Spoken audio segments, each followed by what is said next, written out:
एक बार प्रेम से बोलो राधे राधे।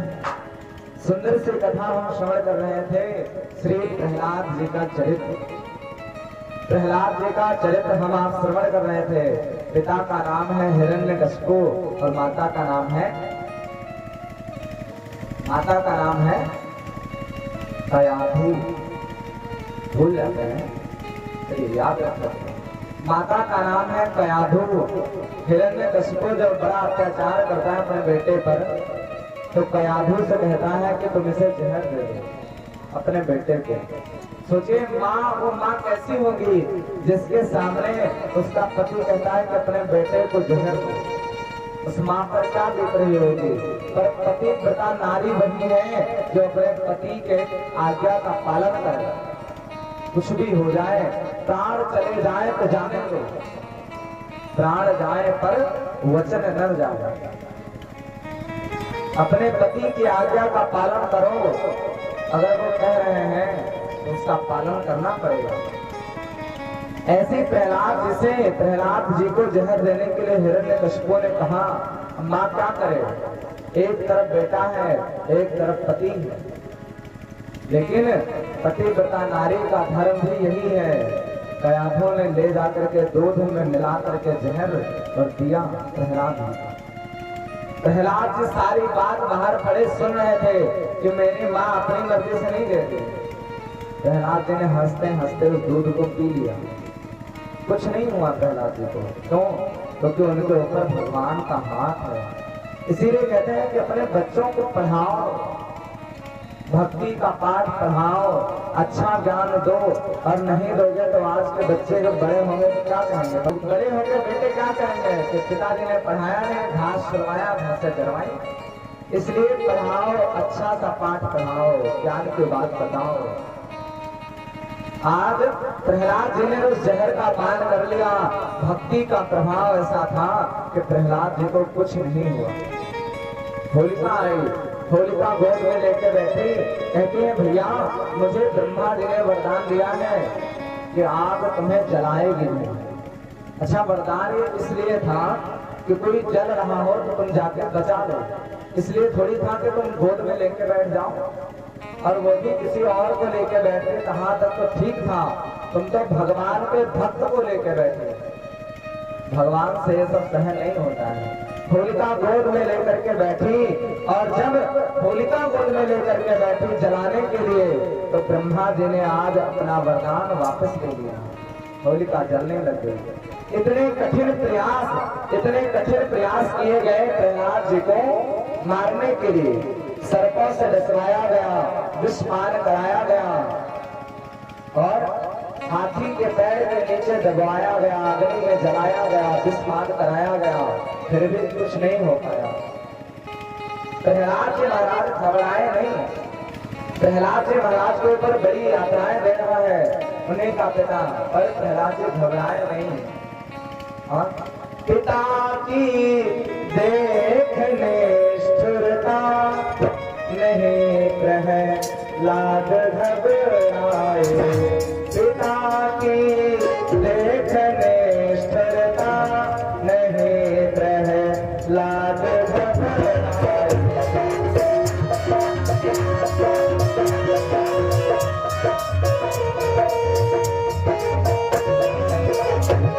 विकल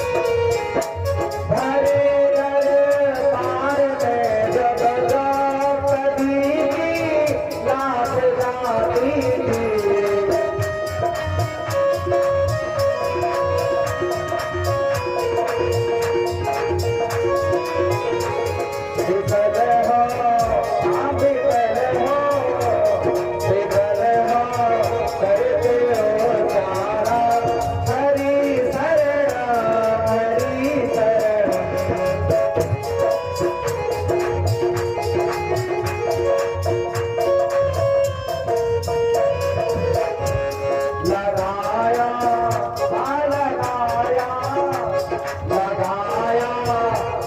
प्रेम से नारा हरि शरण हरि शरण।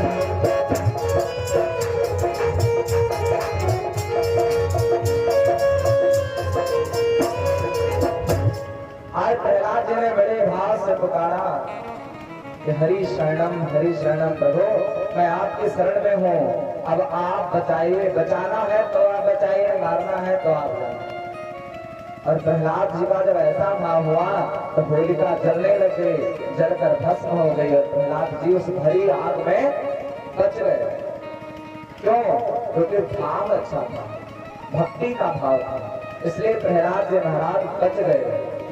उसी दिन से होली का त्योहार मनाया जाने लगा।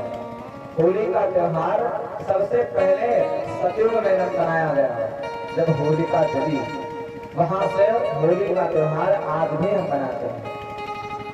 प्रहलाद जी महाराज जब बचे, वहां से आए और नवधा भक्ति का उपाख्यान किया। मध्याह्न काल में आपने सुना 9 प्रकार की भक्ति, कौन कौन से नाम बताए गए थे ना? कौन कौन से नाम थे? श्रवणम कीर्तनम विष्णु स्मरणम पाद सेवनम अर्चनम वंदनम दासम सख्यमात्म निवेदनम। ये 9 भक्ति है, 9 प्रकार की भक्ति हैं। काम करते हुए नाम जपते रहो, ये भी भक्ति है। किसी के चरणों को दबाओ, वो भी भक्ति है। सब में भगवान को देखो, ये भी भक्ति है। प्रहलाद जी महाराज अब दोबारा गए पढ़ने के लिए, फिर से भेजा गया। और प्रहलाद जी जब वहां पहुंचे तो विद्यार्थियों के साथ में रह रहे हैं। एक दिन गुरु जी गए बाजार, विद्यार्थी फ्री बैठे थे। प्रहलाद जी महाराज ने सब विद्यार्थियों को बुलाया, यहाँ आओ। और जब सब विद्यार्थी आए तो प्रहलाद जी कहते हैं, अरे भैया, तुम्हें पता है कि इस जिंदगी का सार क्या है, इस शरीर का सार क्या है? ये मनुष्य तन हमें मिला है तो इसका सार क्या है? पेड़ का सार क्या है? पेड़ का सार है पका हुआ फल। जिस प्रकार पेड़ छोटा सा हम लगाते हैं, उससे आशा क्या रखते हैं कि बड़ा होकर के फल देगा।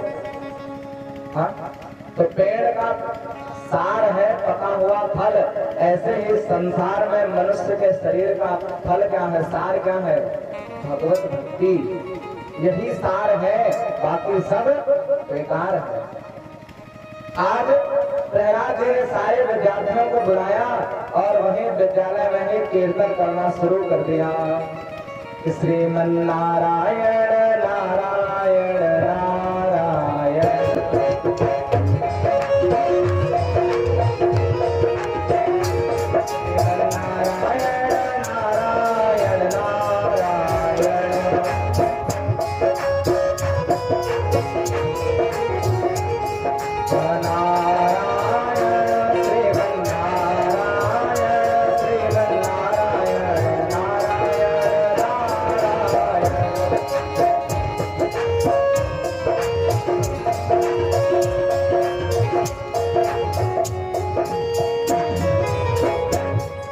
कीर्तन चल रहा है, श्रीमन नारायण नारायण नारायण।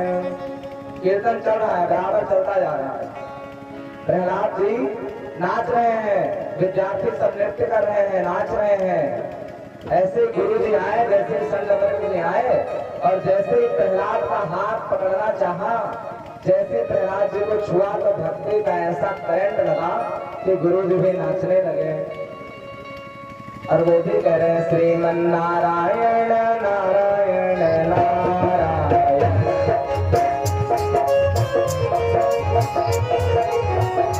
श्रीमन नारायण नारायण नारायण।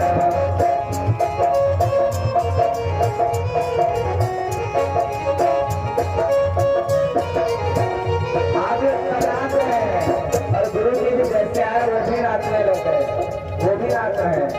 उतने में गुरु शुक्राचार्य जी अंदर बैठे थे। अंदर नारायण नाम की ध्वनि पहुंची, फिर देखे बाबा क्या हो रहा है। वो आए और जोर से चिल्लाए, अरे प्रहलाद, तूने सारे बच्चों को बिगाड़ दिया, अब तुझे दंड मिलेगा। और जैसे पकड़ना चाहा तो शुक्राचार्य जी को भक्ति का ऐसा करंट लगा, वो भी नाचने लग गए। श्रीमन नारायण नारायण नारायण,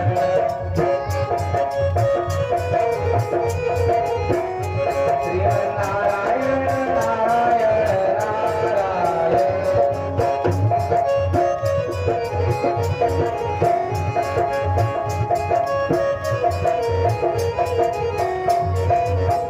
आज शुक्राचार्य जी भी नाचने लग गए।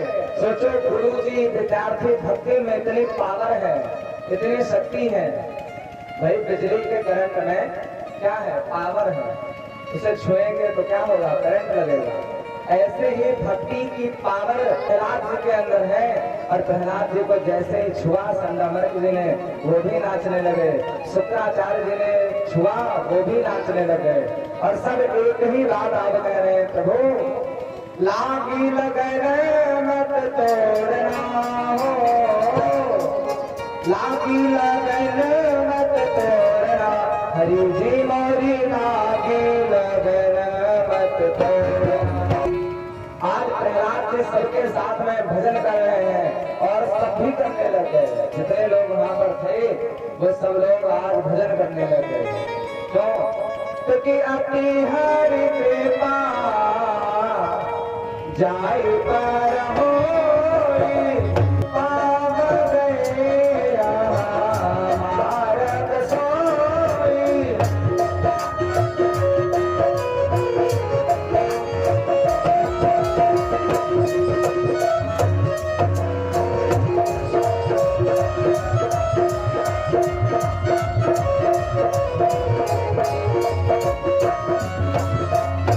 तो अति हरि कृपा जाय पर होई, पाव गए यह मार्ग सोई।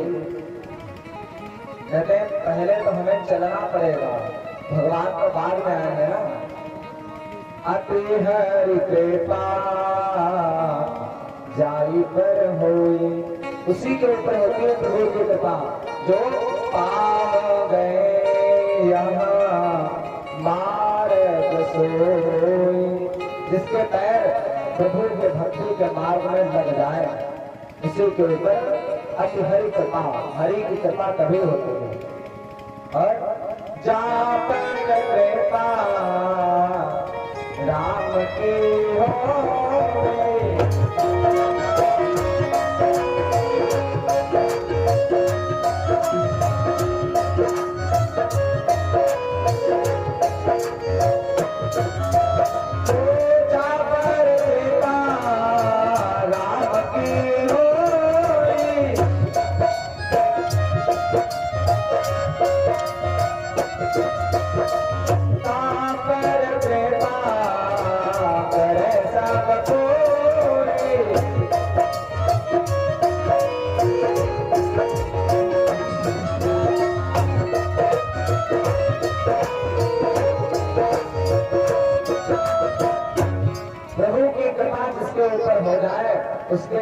उसके बाद उसे फिर कहना ही क्या। प्रहलाद जी महाराज सबको नचा रहे थे, इतने में हिरण्यकश्यप आ गया कि देखो मैं जाकर के पढ़ाई होती कैसे। उसी टाइम पर आया जिस टाइम पर यहाँ पर भजन चल रहा है। अरे अब तो जैसे ही भजन होता हुआ देखा, हिरण्यकश्यप आप बबूला हो गया और तुरंत तलवार निकाली, खड़ी निकाली और प्रहलाद को मारने के लिए दौड़ा। वो तो अच्छा हुआ कि तलवार निकाली, यदि कहीं हाथ से पकड़ता तो उसे भी भक्ति का ऐसा करंट लगता कि वो भी उस समय नाचने लग जाता। क्योंकि भक्ति में क्षमता ही इतनी है, भक्ति में पावर ही इतनी है। से ही प्रहलाद जी के ऊपर खड्ग का प्रहार कर दिया और प्रहलाद जी जमीन पर गिरे, पकड़ कर घर लाया और पूछता है बताओ तुम्हारे भगवान कहाँ है, बताओ भगवान कहाँ है। प्रहलाद जी कहते हैं पिताजी आप प्रश्न ही गलत पूछ रहे हैं कि भगवान कहाँ है। अरे पूछना है तो ये पूछिए कि मेरे भगवान कहाँ नहीं है। मेरे भगवान तो सब जगह है। हरि व्यापक सर्वत्र समाना,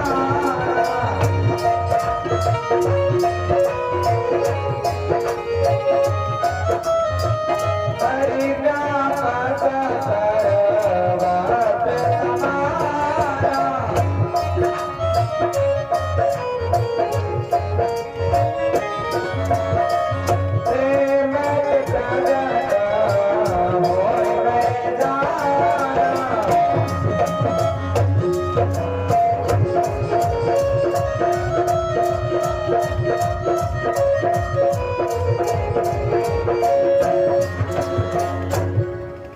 भगवान सब जगह है, सर्वम खलविदम ब्रह्म, सब में है पिताजी।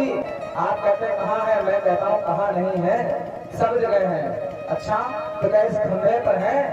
प्रहलाद ने कहा हाँ है। और जैसे इतना सुना तुरंत ही प्रचंड गदा को घुमा करके प्रहार किया, खंभा चीर कर नृसिंह भगवान गर्जना करते हुए प्रकट हो गए। बोले नृसिंह भगवान की। कौन है भगवान? जिनका धड़ तो नर का है, मनुष्य का है, और सिर है सिंह का, उन्हीं का नाम है नरसिंह। सिंह का शेर का सिर है जिनका, और शरीर है नर का, मनुष्य का। मनुष्य का शरीर धारण करके और सिर सिंह का लगा करके भगवान खंभा चीर कर प्रकट हो गए। किसके लिए? भक्त के लिए। भगवान कहाँ है? जहाँ भक्त की हाँ, जहाँ भक्त की हाँ, भगवान वहाँ। भगवान वही है जहाँ भक्त के हाँ हो जाए। हाँ?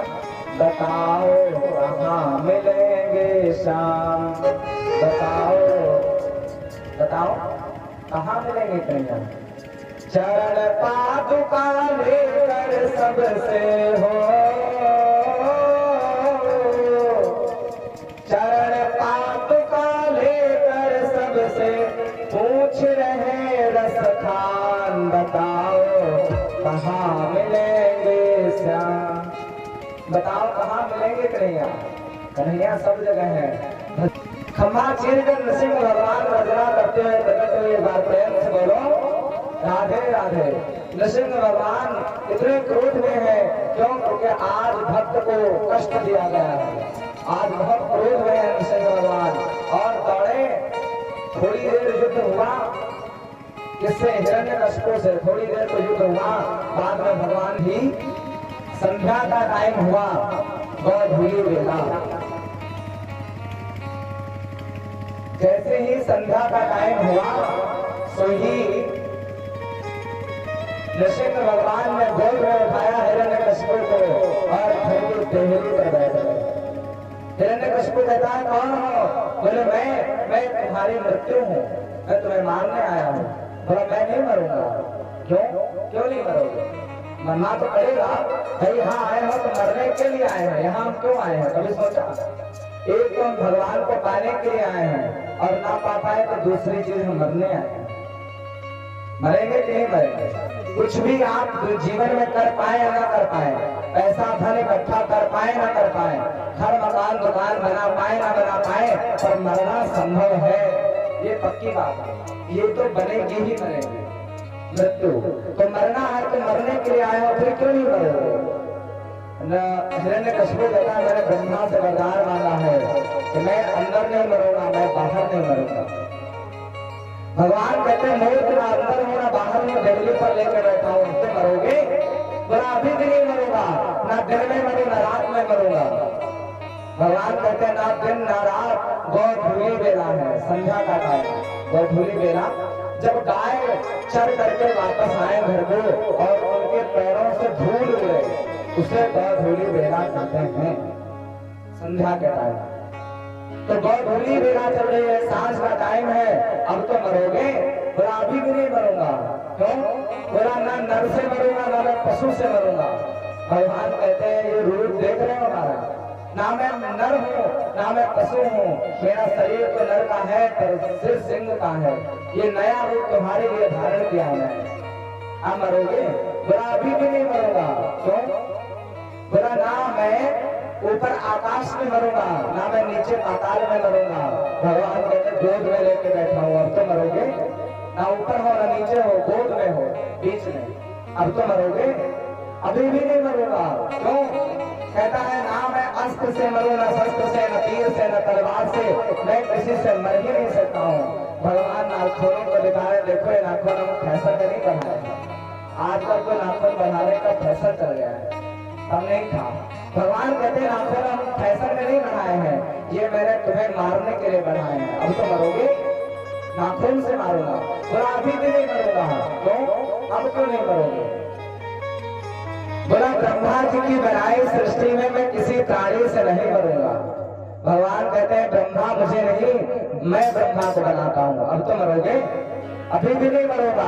क्यों? ब्रह्मा से वरदान मांगा है कि मैं किसी महीने में ना मरूं। भगवान कहते हैं मूर्ख, तुझे पता ही नहीं है 12 महीने से अलग महीना तुम्हारे लिए बनाया गया है जिसका नाम है पुरुषोत्तम मास, मलमास, जिसे मलमास कहा जाता है। पुरुषोत्तम मास हर 3 वर्ष के बाद में एक पुरुषोत्तम मास आता है, एक महीना बढ़ता है। एक एक तिथि को काट छाट कर भगवान कहते हैं मैंने तुम्हारे लिए नया महीना बना दिया, अब तो मरोगे।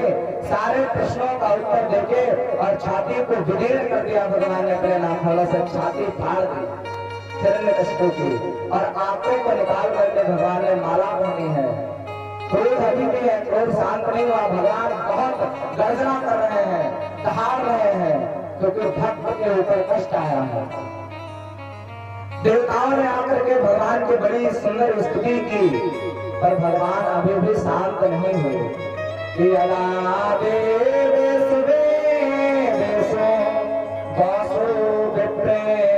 सुसाधुसो धर्मे मयि च विद्वेषा समासु विनाशति। भगवान कौसो विप्रेश साधुसु, साधुओं के ऊपर, विप्र ब्राह्मणों के ऊपर, काय के ऊपर जब कष्ट आता है तो भगवान को बड़ा क्रोध आता है। भगवान को क्रोध आया और भगवान का क्रोध शांत ही नहीं हो रहा है। देवताओं ने आकर के स्तुति की, प्रभु जय जय जय सच्चिदानंद जगदीशा, प्रभु आप शांत हो जाइए। पर पास में जाने की कोई हिम्मत नहीं कर रहा है, क्योंकि शरीर ही इतना विचित्र है और आंखों की माला को धारण कर रखा है, आंखों की माला पहन रखी है भगवान ने। कोई पास में जाने को आगे नहीं बढ़ रहा है। सारे देवता गए आज माता लक्ष्मी के पास में, और लक्ष्मी मैया से कहते हैं मैया चलो, और आप ही समझा सकते हैं भगवान को, और कोई नहीं समझा सकता है। उनके बहुत क्रोध आ रहा है, गुस्सा आ रहा है। लक्ष्मी मैया कहते हैं आज तक हमारे प्रभु तो शांता कारण भजन सहनम, वो तो शांत स्वभाव के हैं, इतना क्रोध कैसे आया हमें। और जैसे ही बोले मैं चलती हूँ, मैं देखूंगी क्या हुआ है, और जैसे ही गई और जाकर के आरती की थाल सजाई, जो ही आगे बढ़ी नरसिंह भगवान ने ऐसी गर्जना की कि माता लक्ष्मी महिला मूर्छित हो गई, गिर पड़ी वहीं पर। और अब कौन जाए भगवान को मनाने के लिए? देवताओं ने आपस में सलाह की कि कौन जाए मनाने के लिए। तो प्रहलाद जी को आगे भेजा गया कि जब भगवान भक्त के लिए आए हैं तो भक्त ही इन्हें शांत कर सकता है। भक्त को भेजा गया और भक्त ने जैसे ही जाकर के प्रहलाद जी ने प्रभु के चरणों में दंडवत कर दी, प्रणाम कर दिया, लेट गया प्रहलाद जी और प्रभु की स्तुति कर रहे हैं। प्रभु आप मेरे लिए आए थे, अब मैं आपसे आग्रह करता हूँ कि आपने क्रोध को शांत कीजिए।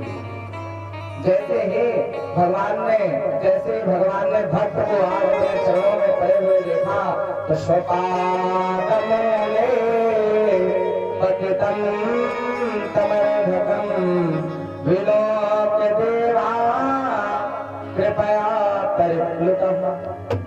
आज भगवान के मन में दया आ गई। क्यों? क्योंकि आज प्रहलाद जी स्तुति कर रहे हैं, प्रभु ब्रह्मा दया सुरगणा मनयोत सिद्धा सत्य गतारमतयो वचसाम प्रभावै नारा विपुंपुर वरय लधरा प्रभुत्तो किंतु उष्टमरहत समय हरि रुद्र जातो। प्रभु आज मैं आपके शरण में आया हूँ, आज मुझे स्वीकारिए, अपने हृदय से लगा लीजिए। और जब ऐसा भाव आया प्रहलाद जी के अंदर, आज प्रहलाद जी ने सुंदर सी स्तुति गाई, भगवान ने गोद में बिठाया। आज भगवान ने अपने हाथों से उठा करके गोद में बिठाया और अपनी जिह्वा से आज भक्त को चाटने लगे। आज प्रहलाद जी को भगवान चाट रहे हैं जुबान से, जिह्वा से। नृसिंह भगवान जैसे प्रहलाद जी का कल्याण करते हैं, ऐसे ही आज समस्त भक्तों का कल्याण करते हैं। आज प्रहलाद जी को गोद में बिठाया भगवान ने और अपनी जिह्वा से चाटने लगे। कैसे? जैसे गाय अपने बछड़े को चाटती है। गाय क्या करती है? गाय अपने बछड़े को चाट चाट कर निर्मल कर देती है, ऐसे भगवान भी भक्त को चाट चाट कर निर्मल कर देते हैं। इसीलिए भगवान का एक नाम है भक्त वत्सल। जो गाय की तरह वात्सल्य बरसाए उन्हीं का नाम है भक्त वत्सल।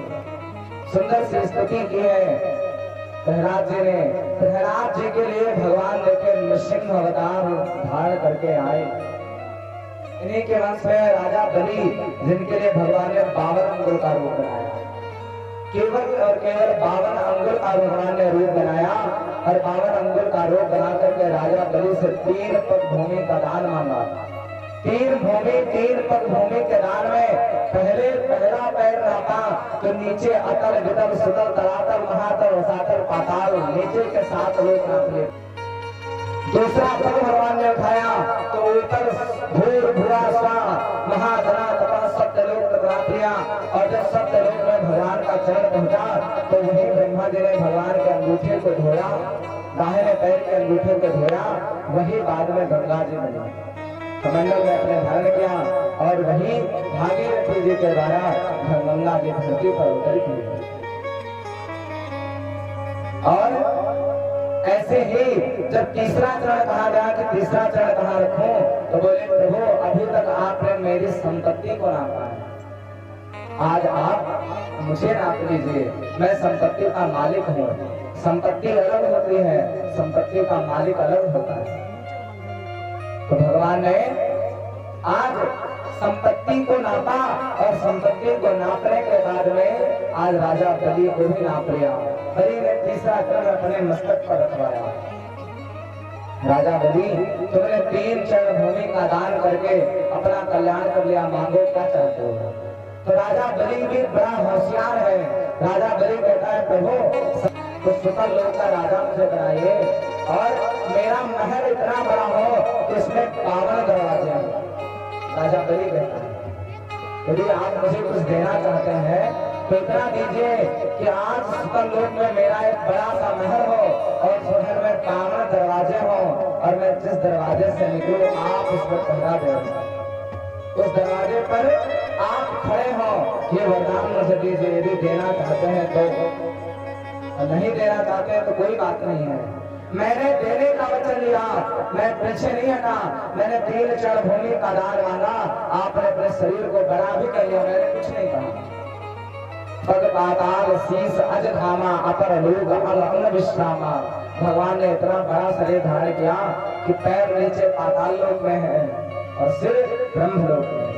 इतना बड़ा भगवान ने विशाल शरीर धारण कर लिया।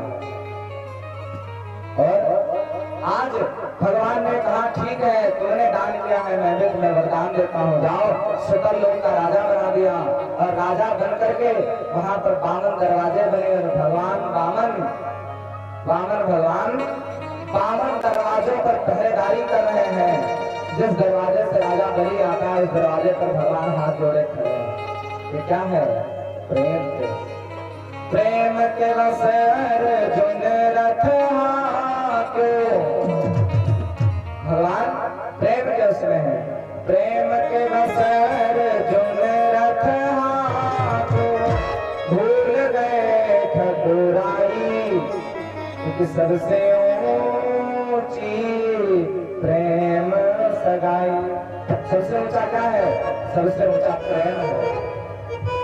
इसलिए राम जी से करना है, प्रभु से करना है तो केवल और केवल प्रेम करिए। भगवान आज वामन पहरा दे रहे हैं। माता लक्ष्मी से नारद जी ने जाकर के बताया कि अरे देवी आप यहाँ हैं? मैया आपके पति आजकल नौकर बन गए हैं और नौकर कैसे बड़े भक्तों के दरवाजे खोल रहे हैं। माता लक्ष्मी को जैसे ही पता चला वो दौड़ कर गई और आरती की थाल सजाई। आरती के थाल में एक धागा रखा और उसी में दीपक रखा, रोली रखी, चावल रखे और जाकर के राजा बलि के द्वार पर पहुंच गए और कहते हैं भैया मैं आपके राखी बांधना चाहता हूँ। राजा बलि कहते हैं मैंने आपको पहचाना ही नहीं, आप कौन हो? माता लक्ष्मी कहते हैं मैं आपकी बहन हूँ, बचपन में हम साथ में थे इसलिए अब आप पहचान नहीं रहे हैं, मैं आपकी ही बहन हूँ। जैसे उतने से बात कही तो राजा बलि ने मना भी नहीं किया, बोले ठीक है आओ राखी बांध दो। तो रक्षाबंधन के दिन, आज से रक्षाबंधन जिस दिन मनाया जाता है उसी दिन राजा बलि को पहली राखी माता लक्ष्मी ने बांधी। सतयुग में माता लक्ष्मी ने पहली राखी बांधी राजा बलि को। दूसरी राखी द्वापर युग में बांधी गई जो द्रौपदी ने बांधे भगवान श्री कृष्ण को। उसी दिन से हम रक्षाबंधन का त्योहार आज भी मना रहे हैं। इसीलिए कहा गया ये न बद्धो बलि राजा दानवेंद्रो महाबला तेन ताम प्रतिबद्धना में रक्षेमाचल कैसे बोले ये न बद्धो बलि राजा, जैसे राजा बलि के हाथ पर राखी बांध करके और माता लक्ष्मी ने मांगा कि आप मुझे मेरे पति को वापस दे दीजिए, जो आपके दरवाजे पर पहरेदारी कर रहे हैं ना, कि आपका नौकर मुझे चाहिए। ऐसे ही आज भी भाई की कलाई पर बहन राखी बांधती है और भाई कुछ न कुछ भेंट में जरूर देता है। उतना राजा बलि के जितना सामर्थ्य भी नहीं है आज के भाइयों में, पर जितना हो सकता है उतना हर भाई देता है। राजा बलि ने सुंदर सा दान दिया। आगे बड़ी सुंदर सी चर्चाएं हुई। राम जी का प्राकट्य हुआ है कहां पर? अयोध्या नगरी में। अयोध्या नगरी के राजा हैं दशरथ जी महाराज। दशरथ जी के पिता आज दशरथ जी के पिताजी का नाम क्या था? आज जिसके यहाँ पर हुए हैं श्री दशरथ जी महाराज।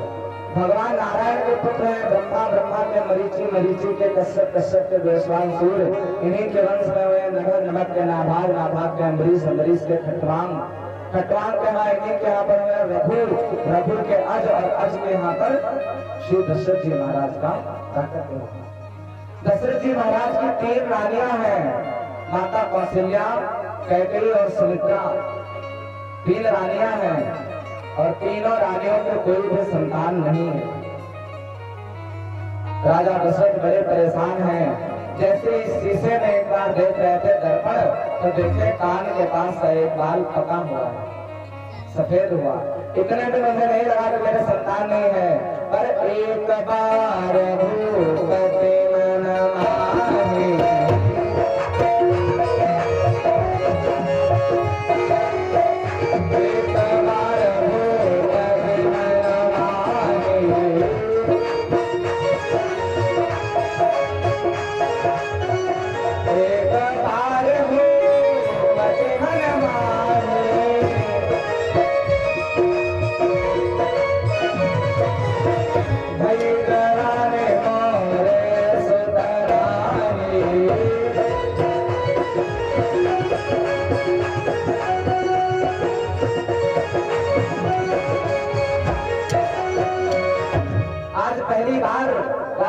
को गिरानी हुई कि मेरे यहाँ पर संतान नहीं है। गुरु वशिष्ठ जी के यहाँ पर गए कि प्रभु आप बताइए क्या किया जाए, तो संतान हो ही नहीं रही है, अब क्या करें? तो आज वशिष्ठ जी ने कहा कि आप श्रृंगी ऋषि से यज्ञ कराइए। यज्ञ भी सब नहीं करा सकते थे। यज्ञ कराने का अधिकार किसे है? बोले जो ज्ञानी होगा, भाई जिसे पूजा पाठ आता होगा उसी से ना पूजन कराया जाएगा। अब आप कहें कि हम गांव के किसी व्यक्ति को बुलाकर पूजा करवा लें तो उस पूजा का कोई मतलब नहीं है, पाप और लग जाएगा। पूजा करने में पाप चढ़ता है, कोई चीज गलत हो गई तो पाप लग जाएगा, जबकि कीर्तन में पाप नहीं लगता। इसलिए पूजा से अच्छा है, हवन से अच्छा है आप कीर्तन कर लें। तो आज श्रृंगी ऋषि के पास में जा रहे हैं राजा दशरथ जी। श्रृंगी ऋषि है कौन? श्रृंगी ऋषि जी राजा दशरथ के ही दामाद है। माता कौशल्या के गर्भ से एक बेटी का जन्म हुआ था जिनका नाम था शांता। भगवान राम की बहन शांता भगवान राम के जीजा हैं। कौन? श्रृंगी ऋषि, उन्हीं की बहन के पति हैं। तो अपने ही दामाद के हाथों उन्होंने कहा कि जाओ जाकर के यज्ञ कराओ। तो श्रृंगी ऋषि वशिष्ठ बुलावा,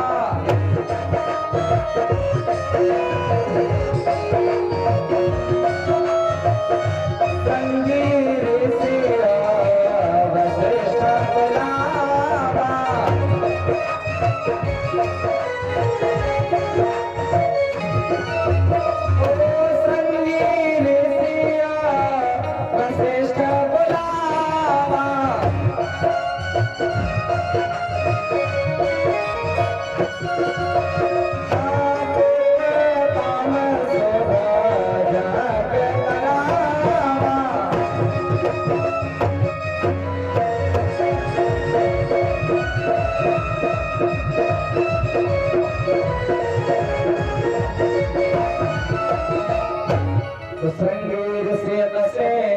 बुलावा और पुत्र काम शुभ यज्ञ करावा। श्रृंगी ऋषि को बुलाया गया और पुत्र कामेष्टि यज्ञ कराए गए। यज्ञ में भगवान प्रकट हुए, यज्ञ नारायण भगवान प्रकट हुए और प्रकट होकर के उन्होंने चरु का प्रसाद दिया। चरु माने खीर, खीर का प्रसाद दिया। एक भाग माता कौशल्या को मिला, एक भाग माता कैकेयी को मिला और 2 भाग मिला माता सुमित्रा को, जिनके हाथ पर समय व्यतीत हुआ और 4 संतानों का जन्म हुआ। कि नवमी तिथि मधु मास पुनीता,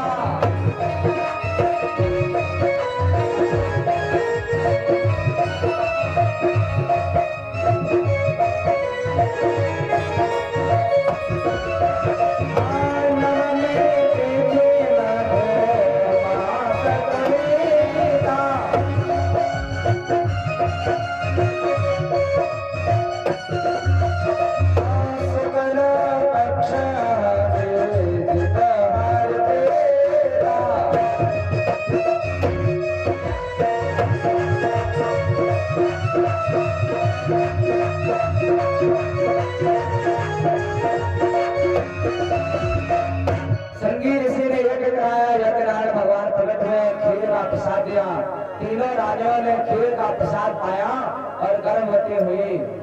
सुंदर सा चैत्र का महीना आ गया, शुक्ल पक्ष आ गया, नवमी तिथि आ गई और अभिजित मुहूर्त रोहिणी नक्षत्र दिन के ठीक 12 बजे और सारे देवता भगवान को बुला रहे। जय जय सूर्यनायक जन सुखदायक प्रणत पाल भगवंता। प्रभु आइए, आपका स्वागत है। और जैसे सबने स्वागत किया तो भगवान चतुर्भुज रूप में प्रकट हो गए। भय प्रगट कृपाला दीन दयाला कौशल्या हितकारी।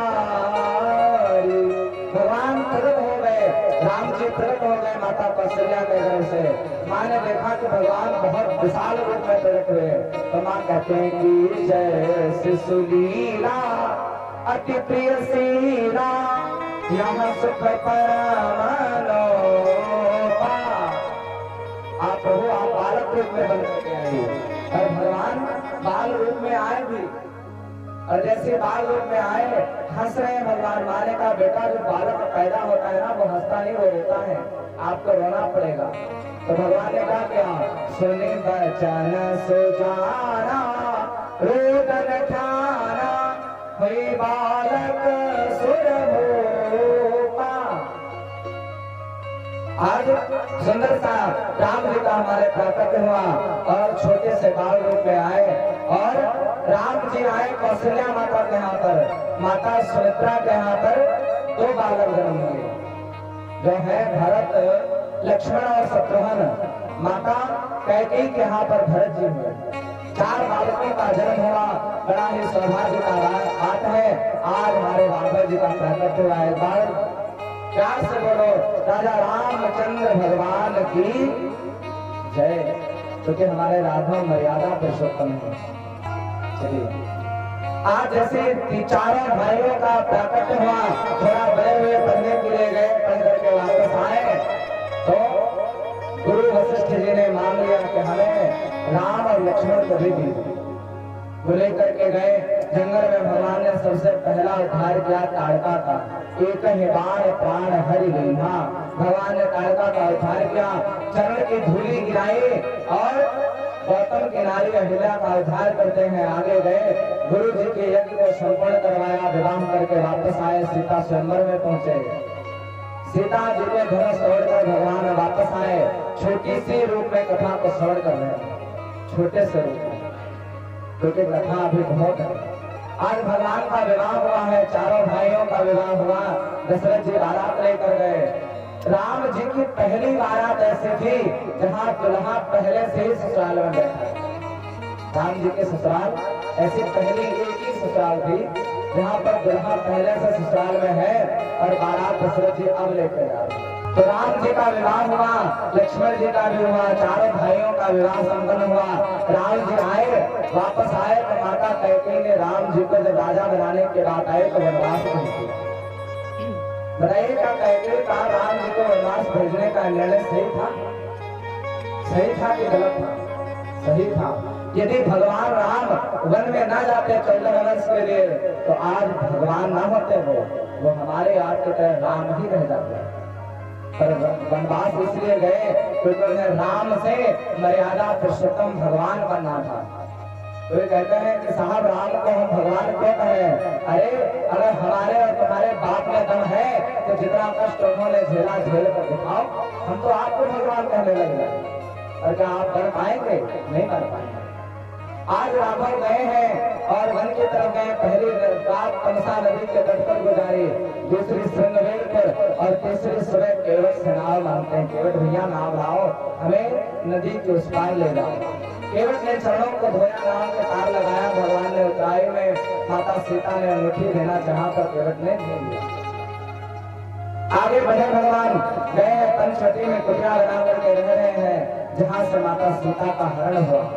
मामा मारीच सोने का अमृत बन करके आए भगवान को भटकाने के लिए, और भगवान भी देखे माया में बंध गए। भगवान भी कभी कभी बन जाते हैं। माता सीता ने देखा कि सोने का अमृत घूम रहा है जंगल में। तो माता सीता कहते हैं सरकार जाइए और जा करके सोने का अमृत लेके आइए। राम कहते हैं कि देवी कभी आपने सोने का अमृत देखा है? कभी आपने सुना कि सोने का अमृत होता है? नहीं। तो माता सीता कहते हो सकता है कि इस जंगल में होता हो, आप लेकर के आए। भगवान राम ने सोचा कि हमारी सीता मुझसे मन हटा करके सोने में निर्भर आ रही है। भगवान ने सोने की लंका भेज दिया, जाओ जितना सोना देखना है देखना। रावण हरण करके ले गया और रावण का कल्याण करने के लिए भगवान ने राम सेतु का निर्माण किया। बाली के यहाँ पर गए, बाली का उद्धार किया। सुग्रीव से मित्रता की, हनुमान जी मिले, अंगद जी मिले, सबको लेकर के राम सेतु नर और नील के द्वारा राम सेतु का निर्माण किया। भगवान पहुंचे हैं कहाँ? श्रीलंका। लंका में जाकर के भगवान ने सुंदर सा युद्ध किया। और पहले तो बहुत समझाया गया रावण को, पर जब नहीं समझा तो युद्ध किया। पहले हमें भी समझाना चाहिए। जो व्यक्ति बात से ना माने, समझाने से ना माने, तब लात का प्रयोग किया जाए। क्योंकि भगवान गीता में कहते हैं सठे साठन समाचरित, पहले तो आप कुछ कहिए मत, चुप रहिए। और यदि कहने की बारी आए, किसी ने एक बात अगर पहले क्या कह लीजिए, यही धर्म करता है। भाई भगवान के हाथ में कमल का पुष्प है तो दूसरे हाथ में भगवान चक्र भी रखते हैं। चक्र का प्रयोग करने की बारी आए तो पीछे मत हटो, इसका प्रयोग करो। इसलिए राम ने प्रयोग किया, रावण का उद्धार किया, विभीषण जी को भक्ति का वरदान दिया और कुंभकर्ण का अनेक दैत्यों का उद्धार किया। भगवान ने रावण को मार करके लंका का राजा विभीषण को बनाया। लंका के राजा इस समय पर विभीषण को बनाया और विभीषण को लंका का राजा बना करके उसी दिन भगवान आए, हाँ अयोध्या वापस आए। अगर नहीं आए होते तो भरत जी उसी दिन अपने प्राणों को त्याग देते। इसलिए उसी दिन भगवान राम को वापस आना पड़ा। वापस आए, सभा लगाई गई भगवान राम को राजा बनाने के लिए। तो भगवान कहते हैं कि सब बंदर भालू को बुलाए। भगवान ने कहा मांगो तुम क्या चाहते हो। सबने सोना मांगा, चांदी मांगी, किसी ने कुछ मांगा। लक्ष्मण जी दूर बैठे, चेहरा उनका मुरझाया हुआ था, दूर बैठे। लक्ष्मण जी को बुलाया गया कि आप परेशान क्यों हैं? बोले भैया क्या बताऊं, मैं परेशान इसलिए हूँ कि मुझे बहुत जोरों से भूख लगी है। मैं 14 साल तक सोया नहीं, मैं 14 साल तक एक भी दिन भोजन नहीं किया। क्यों नहीं किया? क्योंकि लक्ष्मण जी कहते हैं भैया मैं भोजन यदि कर लेता तो मुझे आलस आ जाता, नींद आ जाती, और नींद आ जाती तो मैं सो जाता। जबकि मेरी माता सुमित्रा ने कहा था कि जंगल में जा रहे हो पर वहां सोना नहीं, अपने माता पिता की सेवा करना, और सपने में भी कभी हमारी याद मत करना। लक्ष्मण जी कहते हैं यदि मैं सो जाता तो सोने के बाद में कौन सा सपना आ है हमें कैसे पता चले। लक्ष्मण जी 14 वर्ष तक सोए ही नहीं, 14 वर्ष तक खाए नहीं। तो बोले जब मैं तुम्हें दौने में भर भर के कंदमूल फल देता था तो दौना क्या होता था। लक्ष्मण जी कहते थे मैं उस दौने को पार के नोक पर रखता और पार कराता और पार से कहता था कि तुम जाके अयोध्या में ही गिरना। आज वो अयोध्या में प्रसाद गिरता गया। 14 साल तक एक दिन का प्रसाद वो दौना वो 14 अयोध्या में आज भी सुरक्षित रखा हुआ है। 14 साल राम जी ने भी उसकी गिनती कराई तो उसमें 4 दौने कम निकले, 4 दौने उसमें कम निकले। तो ये 4 दौने कहाँ गए? इसका मतलब तुमने 4 दिन भोजन किया है। लक्ष्मण जी कहते हैं भैया मैंने एक भी दिन भोजन नहीं किया। पहला दौरा होगा जब हमारे जाने से हमारे पिताजी की मृत्यु हुई थी, पहला दौरा वो कम। उस दिन आपने भी कुछ नहीं खाया था, उस दिन मैंने भी कुछ नहीं खाया था। और दूसरा दौरा वो कम जिस दिन हम घर से निकले थे वनवास जाने के लिए, उस दिन ना आपने कुछ खाया था ना मैंने कुछ खाया था। दूसरा दौरा वो कम। तीसरा दौरा वो कम जिस दिन हम जंगल में गए थे कंदमूल फल देखने के लिए, पर कंदमूल फल मिला नहीं और माता सीता का हरण हो गया, भाभी का हरण हो गया। उस दिन आपने भी कुछ नहीं खाया, मैंने भी कुछ नहीं खाया। तो तीसरा दौरा वो कम। बोले चौथा दौरा वो कम जब मुझे बाढ़ लगा, मैं मूर्छित पड़ा था, मैं बेहोश था, मैंने कुछ नहीं खाया। उस दिन मेरे दुख में आपने भी कुछ नहीं खाया। चौथा दौरा वो कम। आज भगवान राम रोने लगे। तो बताओ ऐसा भाई कौन होगा? आज भाई भाई में फूट हो जाते हैं, लड़ाई हो जाते हैं। क्यों होती है? जमीन के कारण, धन के कारण। सोचो वो भाई, आज हमें भाई भाई कैसा होना चाहिए ये हमें रामायण सिखाती है। हमें निज धर्म पर चलना सिखाती है रोज रामायण हमें रोज सिखाती है। इसलिए रामायण रोज पढ़नी चाहिए। सरल भाषा में है, अवधी भाषा में। हमारे यहाँ की भाषा भी अवधी है, इसलिए अवधी भाषा में लिखा गोस्वामी जी ने ताकि सब पढ़ पाए।